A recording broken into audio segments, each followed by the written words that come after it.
청와대는 23일 대통령 개헌안에서 선거연령이 18세로 하향 조정된 것과 관련 최소한 18세 이상의 국민은 선거권을 가진다는 의미인데 이를 반대로 해석해 18세 미만에 대한 국민 선거권은 헌법에 의해 부정된다는 주장은 논리학 헌법학상으로 가능하지 않다고 말했다. 현행 선거연령은 지난 2005년 공직선거법 개정 이후 만 19세로 유지되고 있다. 김영현 청와대 법무비서관은 이날 대통령 개헌안에 대한 보충 브리핑을 위해 기자들과 만난 가운데 대통령 개헌안 제25조에 명시된 18세 이상의 모든 국민은 선거권을 가진다. 선거권 행사의 요건과 절차 등 구체적인 사항은 법률로 정한다.는 부분에 대해 이같이 설명했다. 그는 최소한 18세 이상의 국민에 대해서는 헌법이 직접 선거권을 부여한다는 것이고 또 18세 미만의 국민에 대해서는 시대적 상황과 필요성에 따라 국회가 법률로 부여할 수 있다는 것이 개정 규정의 진정한 의미라고 강조했다.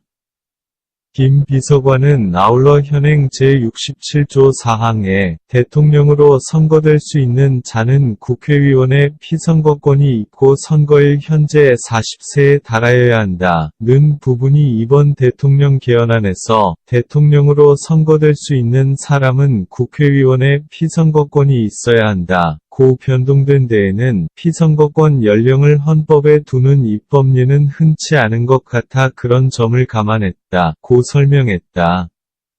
진성준 청와대 정무기획비서관도 현행 법률상 국회의원 피선거권은 29세로 돼 있는데 대통령은 40세 이상이어야 한다는 건 다소 과도한 참정권의 제한이라는 판단으로 아예 국회의원과 일치시키는 게 좋겠다고 판단했다. 고 말했다.